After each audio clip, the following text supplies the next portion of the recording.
Bienvenido a Barcelona, fière capitale de la Catalogne. La ville est aujourd'hui l'une des plus denses au monde.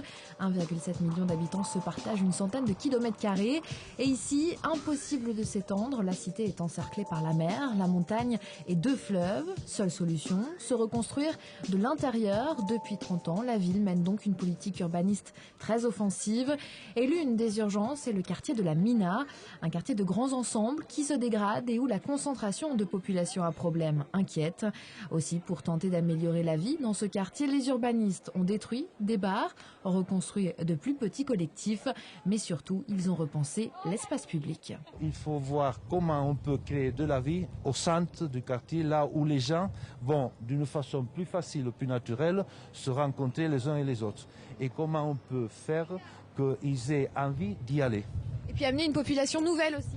Et bien sûr aussi faire le possible pour construire des logements qui servent à avoir une population qui fasse rénovation, qui fasse changement par rapport à ce qui est déjà installé. Faire venir de nouveaux habitants, mais aussi des commerces, c'est ce qui est également envisagé au Blône, puisqu'en 30 ans, le quartier a perdu 30% de sa population.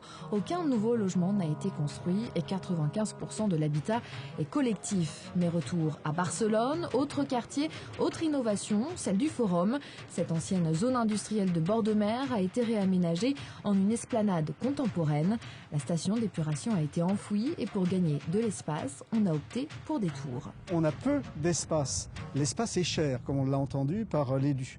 Et donc, il s'agit non pas de rentabiliser l'espace, mais d'une certaine manière de le penser différemment et de faire en sorte qu'on accueille toujours plus de gens dans les villes sans reprendre beaucoup de terrain qui est un terrain, surtout à Rennes, qui est un terrain de qualité, qui est un terrain arabe, qui finalement nourrit aussi la population. Pour gagner du terrain, la ville de Rennes ne s'interdit donc pas de construire de nouvelles tours au Blône, des tours moins démesurées et plus agréables que celles des années 70. Mais reste que l'urbanisme a également ses limites. Le Forum ultra-moderne n'attire pas les Barcelonais. Preuve qu'ici, comme à Rennes, tout aménagement doit s'inscrire dans une démarche globale. Par rapport aux favelas qu'on a connues ici il y a 40 ans, c'est mieux.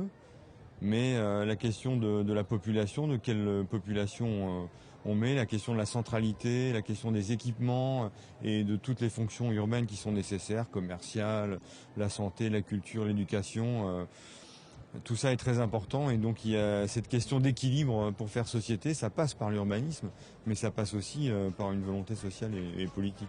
Une volonté sociale, politique, où les habitants ont la parole et quand ils ne l'ont pas, ils savent la prendre.